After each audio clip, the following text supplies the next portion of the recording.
Okay, good morning everyone. Welcome back. Now this is the third video of this chapter, the Narayanpur incident. Fine. Now in the first two chapters, beta, I had explained to you the chapter. One half was in the first video and the second half was in the second. I hope you all understood. Now this video which I'm sharing today is about the question answers and the exercises in this lesson.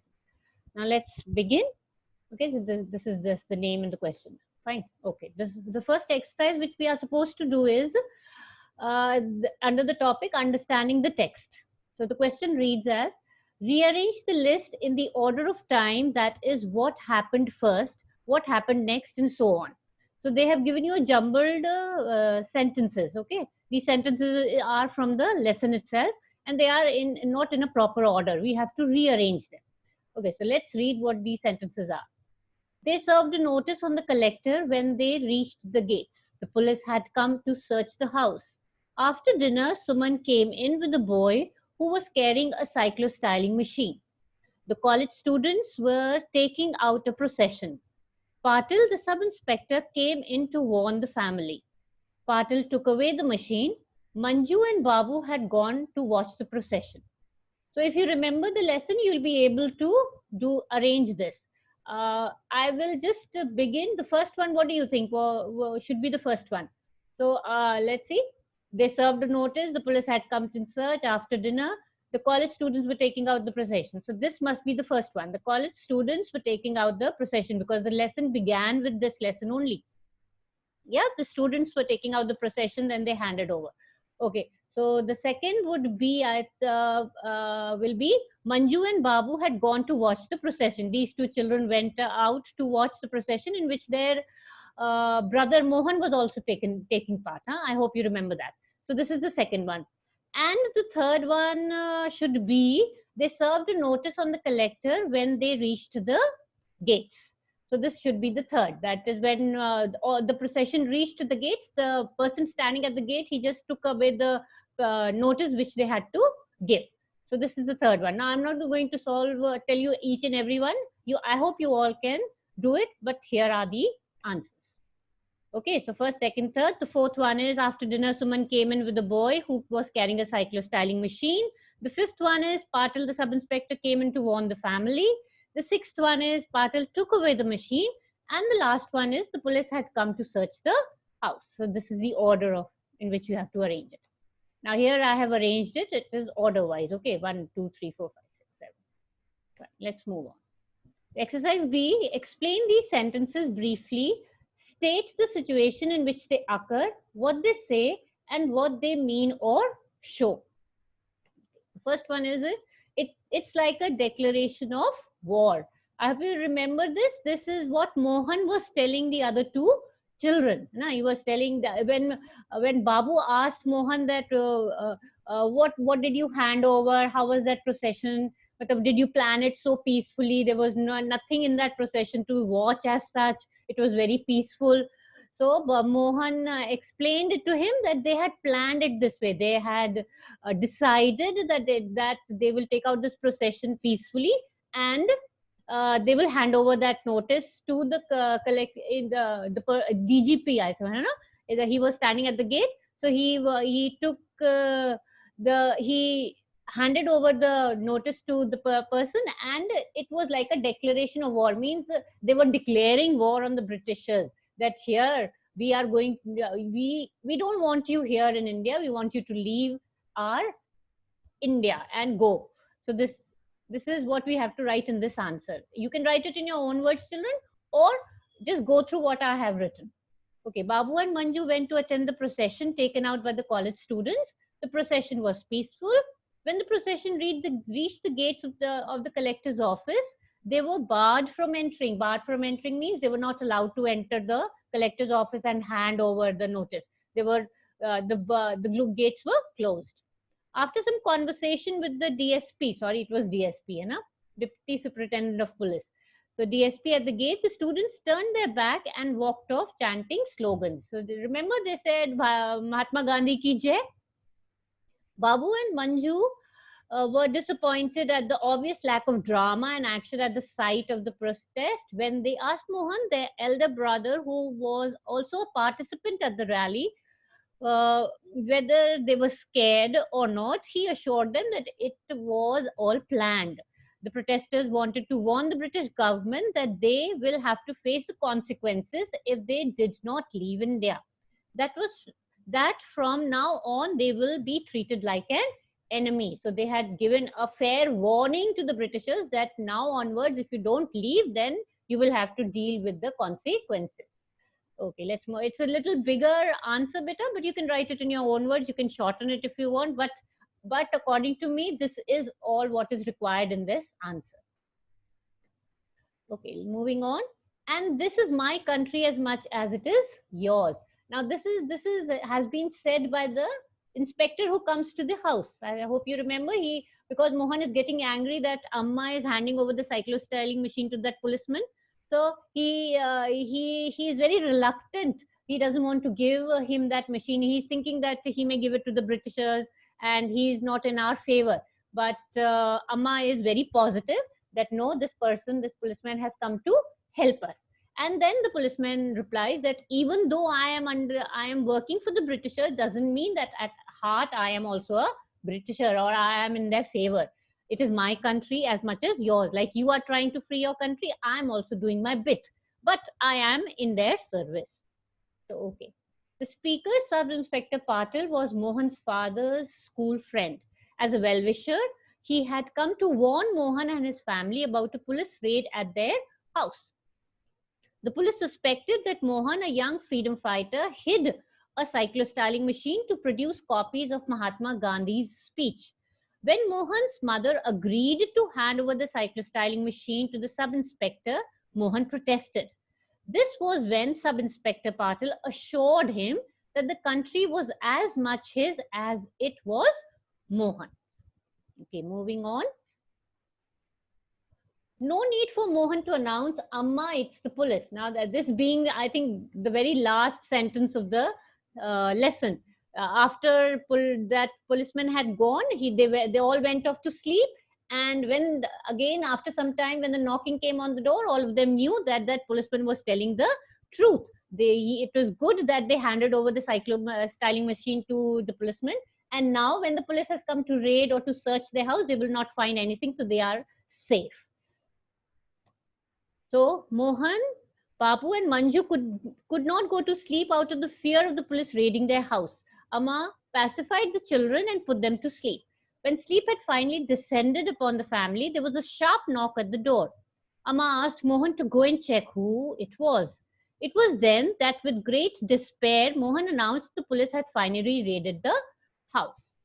Okay. So basically, beta, these are the three questions which are there in the book. And now there is one more part of the question which says appreciating the text. I have not done that in the first chapter also. I'm not doing it in the second also. We need to do only that understanding the text part only. Fine, so don't get confused. Don't keep asking me, ma'am, that question is there in the book. You have not done that. It is there in the answer stream or whatever. What I am doing in this video, that is enough for you. Fine. Okay, so let's move on. Now the grammar part, the exercises are there. So look at the highlighted part of these sentences. Mark P for phrase and C for clause. Now, before we begin with this exercise, beta, I want to just remind you, you all know the difference between a phrase and a clause. You have done this in 7th, you have done this in 8th also. But still, I will just tell you a phrase. What is the major difference between a phrase and a clause? The major difference is a clause will always have a verb and a noun. A noun or a pronoun, or you can say a subject. So clause will always have a verb and it will have a subject. The subject can be a noun or a pronoun, but the phrase will never have a verb or a subject. It will never have a verb. Okay, so that is the basic difference. So any part of the phrase and clause are all part of a sentence. It is not a full sentence, not a complete sentence. Okay, so when anything is asked, any part of a sentence is given to you, you just have to be very careful. If it has a verb and a subject includes the noun and the pronoun, it will be a clause.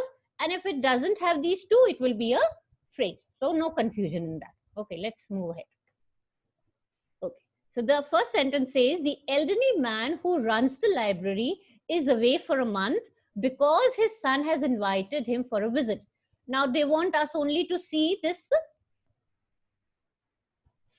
the red part only. Okay, this is the highlighted part. Who runs the library? Now, as you can see is here, runs is a verb, दौड़ना, verb, करने वाला है ना, doing verb, and the library is the subject here, or the noun. Right? Noun is a name of a place, animal, thing. So we both have, we have a noun here and we have a verb here. So obviously the answer will be clause. Right? Moving ahead. The second one. We were caught in a sudden and heavy downpour on our way back home after we dropped you off. Okay, now the second is, the highlighted part is in a sudden and heavy downpour. Downpour means it was raining heavily. बहुत जोर से बारिश हो रही थी, ठीक है? So now here, can you find a verb in here? In a sudden and heavy downpour. करने वाला तो कुछ नहीं है. Doing word तो है नहीं. No, there's no verb. And neither is there a subject. Okay, so it has to be a phrase. Moving. The third one. This blue and red sari is woven in the exquisite Ikka design of Orissa. Now here's the red one. Now this is a type of design which in Orissa which is famous, like Banarsi sari of Banaras, है ना? Chikankari of Lucknow. So here also we don't have a verb. There is no doing word here. Fine. So that means it is a phrase. Moving to the fourth one. I understood the book much better after I watched the film based on it. Now this is very simple. I hope everyone can get it. I is the subject, na? Noun, pronoun. I is the pronoun. Watched is the verb. Okay, so it has to be clause. The fifth one. Although it is hot and humid, there is some relief from the sea breeze. Nowadays it is hot and humid, very, very hot, I hope. Na? Everyone is sitting in the AC only. But you should come out a little and get fresh air. So here we have again it, pronoun, and is a verb. So it has to be a clause. And we have the last one here. Usually talented and capable, she has risen quickly to a leadership role. Now, so let's search again. Is there a verb here? Talented and capable is an adjective. Fine, it's describing that girl. बहुत talented थी, बहुत capable थी. And usually there is no verb, there is no subject. So it has to be a phrase. Okay, I hope you understood. Still, if you have any problem with it, you can ask me in the Google Classroom. Fine. The next exercise. Okay, how many subordinate clause can you find in this sentence? Okay, they have given us a sentence here. And they are saying we have to find the subordinate clause. Now, clauses can be of three types: main clause, subordinate clause, and coordinating clause. Do you remember that? Okay, even if you don't, I'll just give you a summary. Main clause means the part of the sentence which makes complete sense. Okay, so let's take example of this sentence only. Okay, the sentence is saying she has won the Nobel Peace Prize, which by any yardstick is not an ordinary achievement and places her among the greatest leader of all time. Now, if we divide this sentence, then we can say that she has won the Nobel Peace Prize. This is a complete sentence. Yes or no? You can understand. उस वो क्या जीती थी? Nobel Peace Prize जीती थी. पूरा sentence है ये. So that means this is that part of the sentence which we can say is the main clause. Now, moving ahead, which by any yardstick is not an ordinary achievement. Now, this is beginning with a subordinate conjunction. Which is a subordinate conjunction. Okay, which by any yardstick is not an ordinary achievement. This is not a complete sentence. It doesn't make complete sense, but still it does make sense something. So, and the other part will be and places her among the greatest leader of all times. Now, here it is beginning with and. And is a coordinating conjunction. Remember in class 7th, if you we were doing those conjunctions, we said fanboys. Fanboys. Remember the sentences which begin with the words fanboys are the coordinating clause. Fanboys were for and but. Fan. F-A-N. N will be nor. B will be but or. And B-O-Y yet S. So, okay. So all these fanboys, if these conjunctions are used, it is a coordinating conjunction, fine. They are coordinating clause. So here and, so this clause, the remaining part is a coordinating clause. So which leaves us, how many are there then? So which by any yardstick is not an ordinary achievement. This is the only one left. This becomes the subordinating clause because it begins with the subordinating conjunction. Which, who, where, when, they are all subordinating conjunctions. So subordinate, जो clause, जो part of the sentence subordinating conjunction से शुरू होता है, उसे बोलते हैं subordinating clause. And the one which begins with a coordinating conjunction will be a coordinating clause. And for coordinating clause, you just remember the word fanboy. Fine, so it will be easy for you. So we have only one subordinating clause, which is which by any yardstick is not an ordinary achievement. I hope you understood this. Fine, let's move. Underline the main clause and circle the subordinating clause or clauses in this paragraph. Now again the same thing, main clause, they have given us many sentences in this exercise and we have to take out the main clause. Main clause means a part of the sentence which makes complete sense. Okay, and subordinating means which begins with a subordinating clause, not the coordinating, leave the fanboys, fine? Okay, let's move ahead. So here we have the paragraph, just a part of the paragraph. I have divided it into two parts. Fine, so the paragraph is saying, okay, where am I? Here. Koalas are marsupials that are related to kangaroos. Okay, a marsupial is a kind of mammal which has a bag or a pouch for its young when it is born. Okay, so that keeps on. Let's go to the first sentence. Fine, koalas are marsupials that are related to kangaroos. Fine, now in this if you see, better subordinating conjunctions I told you, which begin with which, who, where, when, and that is also a subordinating conjunction. Fine. So here we have the first part is koalas are marsupials. Marsupials. Koalas क्या होते हैं? Marsupials होते हैं. It's a biological name, है ना? So this part is the main clause of the sentence. Fine. And that are related to kangaroos. This is the subordinating clause. It is not beginning with coordinating clause. Fine. It is not beginning with fanboys. Fine. So it is a subordinating clause. Fine. Okay. See here. The first one is here, main clause, and this is the subordinating clause. Now the other one is saying a marsupial is a kind of mammal which has a bag or a pouch for its young. I hope you can understand. But here is the word which is here. That means this part of the sentence is a subordinating clause. Fine. And the up one, a marsupial is a kind of mammal. This is a complete sentence. Marsupial एक mammal की तरह होता है. पूरा sentence है. So here is the answer. This is the main clause and this is the subordinating clause. Sorry. Okay. When it is born, a koala is only 1 inch long and must find its way to its mother's pouch, where it will stay for 7 to 9 months. And remember that kangaroos have a pouch, in that the young kangaroo sits, mother carries it. So when it is born, here, see when, which, where. So when it is born is a subordinating clause. So I've written it here on top. When it is born, a koala is only 1 inch long and must find its way to its mother's pouch. Now this part is a full sentence of main clause. Now it is a part of a sentence, but still it is making a full. Fine. So here it is, this side. And the remaining where it will stay for 7 to 9 months is here in the subordinating clause. So where, which, that, when, they are all subordinating conjunctions. So beginning with subordinating conjunctions, it's a subordinating clause. And the remaining ones are main clause because they make complete sense. Let's move.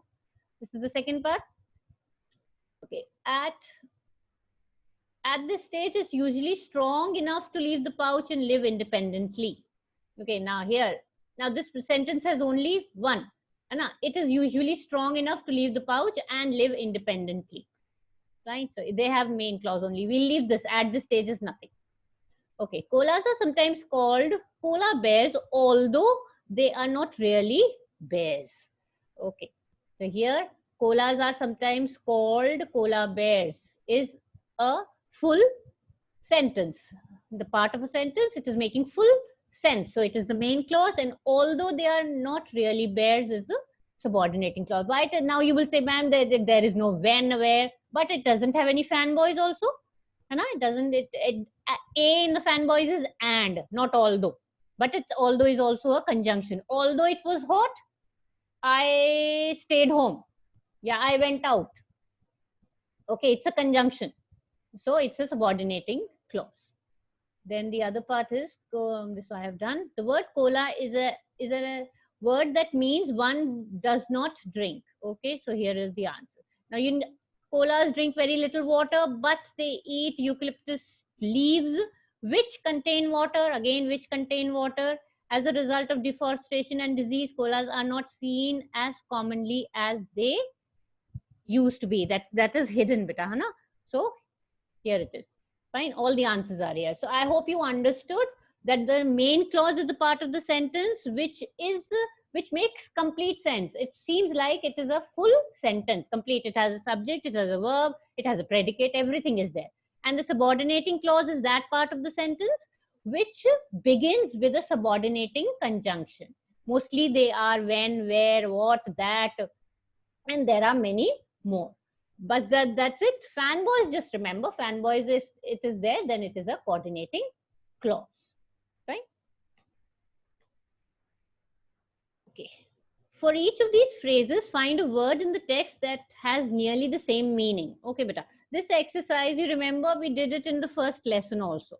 You have to go to para 9 of your book and search a word which means this. Okay, with an exciting, impatient feeling. Okay, so I did not do that exercise in the first chapter. I told you you do it on your own, but I don't know how many of you did it. So I have solved this exercise, but still, before looking at the answers, you try to search the word on your own. It will be better for you, you know? But if you don't want to do it, then I have done it. Here are the answers of this exercise.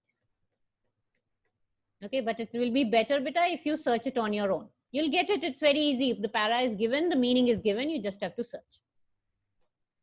Okay, here. Okay, complete these sentences by using the correct time expression. Now, these words are given here. All these words are there, and you just have to fill them. Okay, let's see what the first sentence is saying. Dash for printing books. They used to set the type by hand. Dash, it is done by machine, of course. Now, just now when we print the books, beta, it is very easy. Printing machines are there, we printed. But previously, when there were no printing machines, they used to do it by hand. Each and every alphabet was picked and set. And like a typewriter, you remember, like a typewriter, each alphabet was put on a kept on a scale or something, you know, which can hold it. And then that thing used to strike the paper. Then again, come back, then they used to remove those alphabets, then the next set of alphabets were put on that, and then it used to strike the paper. It took hell of a lot of time for printing. Okay, so for printing books, they used to set the type by hand. Haath se utha ke alphabet aur phir type hota tha. And now it is done by machines. Everything is done by machines. So which word do you think will come here? Dash at present for printing books? No, at this moment, in those days. Na? So it has to be in those days, us waqt mein. In those days, they used to set the type by hand, and then nowadays it is done by machine, of course. Tab aisa hota tha, ab aisa hota hai. Okay. We have no more places on this course, dash, but if you leave your address, we'll get in touch with you. That means somebody is applying for something, so they are telling they don't have any place. A place means jagah khali nahi hai of this course, dash. But if you leave your address, agar aap apna address chhod doge, to aage jagah khali hogi, so we will inform you. So which word do you think will come here? We have no place on this course presently. At present, what will come? So it should be at this moment. Okay, we have no more place on this course at this moment. Abhi nahi hai, but aage hogi to we will inform you.